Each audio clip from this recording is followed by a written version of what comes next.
சித்ரா என்ன பண்ணுறாங்க, கோடீஸ்வரி எப்படியாவது வந்து வீட்டை விட்டு அனுப்பணும்னு சொல்லிட்டு நிறைய விஷயங்கள முயற்சி பண்ணிகிட்டு இருக்காங்க. ஆனால் வந்து எல்லாத்தையுமே வந்து அவங்களுக்கு வந்து பல்பு வாங்கிக்கிறாங்க. அதனால வந்து கோடீஸ்வரி வெளியே அனுப்ப முடியாமல் செமையாக டென்ஷன் ஆயிடுறாங்க. அடுத்து வந்து இங்கே கல்யாணத்தில் என்ன பண்ணுறாங்கன்னா, வந்து விஜய்கையும் அனாமிகா கல்யாணத்தில் கரெக்டாக என்ன பண்ணுறாங்க, நம்ம பிரபா வந்து குடிச்சிட்டு வந்து உண்மையை உளறிடுறாங்க. இந்த மாதிரி விஜய் நான் விரும்புகிறேன் அப்படின்னு சொல்லிட்டு எல்லா முறையும் கட்டி பிடிக்கிறாங்க. அதை பார்த்து எல்லாருமே அதிர்ச்சி அடைகிறாங்க. என்னடா இது இப்படி நடந்துச்சு அப்படின்னு சொல்லிட்டு எல்லாரும் பார்த்துட்டு இருக்கும்போது இதுக்கெல்லாம் காரணம் மகா தான் அப்படின்னு சொல்லிட்டு பிளேட்டை திருப்பி போடுறாங்க வந்து சித்ரா. அதை பார்த்துட்டு எல்லாருமே நம்பிடுறாங்க. மகா தான் இதுக்கெல்லாம் காரணம், மகா தான் அவங்க தங்கச்சி இது முன்னாடி விரும்புகிற தெரிஞ்சும் வந்து இந்த மாதிரி பண்ணியிருக்கா அப்படின்னு நம்ம சொல்லிடுறாங்க. அதை கேட்டு வந்து மகா எவ்வளோ சொல்லி பார்க்குறாங்க, யாரும் கேட்க மாட்டேங்கிறாங்க. ஆனால் சூர்யா வந்து நம்புறாரு மகாவை. மகா எந்த தப்பும் செய்யலை அப்படின்னு சொல்லிட்டு சொல்கிறாரு, எவ்வளோ சொல்லி பார்க்குறாரு. ஆனால் யாரும் கேட்க மாட்டேங்கிறாங்க. இந்த சூழ்நிலை வீட்டில் உள்ளவங்க எல்லாருமே வந்து மகா கிட்ட ரொம்ப மோசமாக நடந்துக்கிறாங்க. மகா அவங்க அம்மா வீட்டுக்கு போயிட்டு வராங்க. அதை பார்த்துட்டு எதுக்காக நீ போன, உன்னை யார் கேட்டு போக சொன்னது, அவங்க வீட்டுக்கு போகக்கூடாதுன்னு சொன்னோம்ல சொல்லிட்டு ஓவராக பண்ணுறாங்க. இது அனாமிகாவும் போட்டு கொடுக்குறாங்க மகாவை. இந்த சூழ்நிலையில் நம்ம வந்து ஐஸ்வர்யா என்ன பண்ணுறாங்க, கெத்தா வந்து நிறைய கேள்விகள் எல்லாரையும் பார்த்து கேட்குறாங்க. மகாவை குறை சொல்ல இங்கே யாருக்கும் எந்த வந்து அருகதையும் கிடையாது. எப்படி நீங்கள் மகாவை குறை சொல்லுவீங்க, அவள் என்ன தப்பு பண்ணா நீங்கள் சொல்லுங்கள் அப்படின்னு சொன்னோன்னே, பின்ன அவள் போயிட்டு வந்திருக்கா அவங்க அம்மா வீட்டுக்கு, போயிட்டு வந்தால் என்ன தப்பு, அவங்க அம்மா வீட்டுக்கு தான் அவள் போயிட்டு வந்தா, எங்கள் அம்மா வீட்டுக்கு போயிட்டு வர எங்களுக்கு எல்லா ரைட்ஸும் இருக்குது. அது மட்டும் கிடையாது, மகா மேலே எல்லாரும் தப்பு சொல்லிட்டு இருக்கீங்க, அவள் தான் வந்து காரணம் வந்து என் தங்கச்சி பிரபா விரும்பினதுக்கு அப்படின்னு சொல்கிறீங்க. இங்கே பாருங்கள், பிரபாவுக்கு தான் எல்லாமே அவள் பண்ணா, எல்லாம் ஹெல்ப் பண்ணா அப்படின்னு சொல்லிட்டு நீங்களாம் சொல்கிறீங்கல்ல.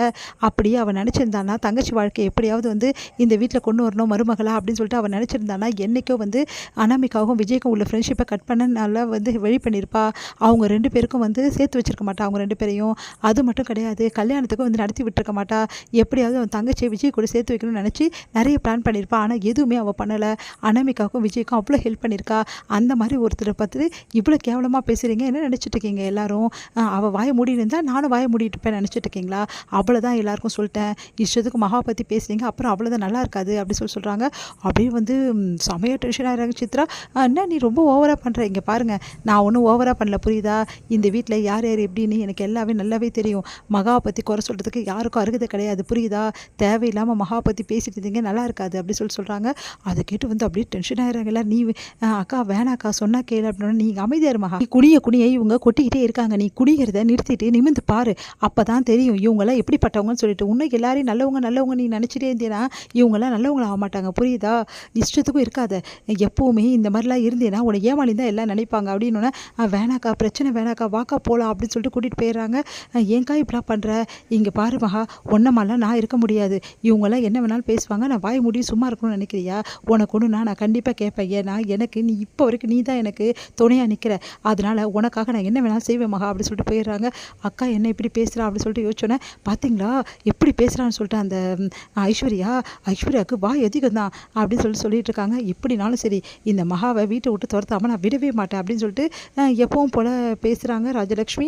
அதை கேட்டுட்டு வந்து எல்லாரும் வந்து ஆமாம் அப்படின்னு சொல்கிறாங்க சித்ரா. அடுத்து வந்து எல்லாருமே வந்து சாப்பிட உட்காடுறாங்க. அப்போ என்ன பண்ணுறாங்க, எல்லாருக்குமே பரிமாற போகிறாங்க. கரெக்டாக அந்த டைமில் நம்ம அனாமிகா என்ன பண்ணுறாங்க, விஜயை வந்து அவ்வளோ ஸ்டைலிஷாக ட்ரெஸ் பண்ணி கூட்டிகிட்டு வராங்க. எல்லாருமே பார்த்து வந்து என்ன விஜய் இவ்வளோ ஸ்டைல் ஆகிட்டா அப்படின்றாங்க. விஜய் வந்து ஆளே மாறி போயிட்டானே அப்படின்னு, ஆள் மாறலாம் ஆனால் மனசு மாறாமல் இருக்குல்ல அது போதும் அப்படின்னு சொல்லிட்டு சொல்கிறாங்க நம்ம மகா. அதை கேட்டு வந்து யோசிக்கிறார் சூர்யா, இவ யாரை சொல்கிறா அப்படின்னு சொல்லிட்டு. அடுத்து வந்து எல்லாத்தையும் எடுத்து வைக்கிறாங்க. அப்போ வந்து என்னாச்சு, எனக்கு வந்து புதுசு டிஷ்ஷு செஞ்சு தரணும், இது என்னது எப்போ பார்த்தா இதே டிஷ் அப்படின்னு. ஆமாம்மா புதுசாக தான் கேட்கும் எல்லாருக்கும், பழசெல்லாம் யார் மதிக்கிறா அப்படின்னு நம்ம சொல்கிறாங்க. என்ன இவ இப்படி பேசிகிட்டு இருக்கா அப்படின்னு சொல்லிட்டு சூர்யா யோசிக்கிறாங்க. மகா கிட்டே இதை பற்றி கேட்கணும்னு சொல்லிட்டு சூர்யா ரூமுக்கு போகிறாரு. அதுக்குள்ளேயே மகா தூங்குற மாதிரி நடிக்கிறாங்க. இது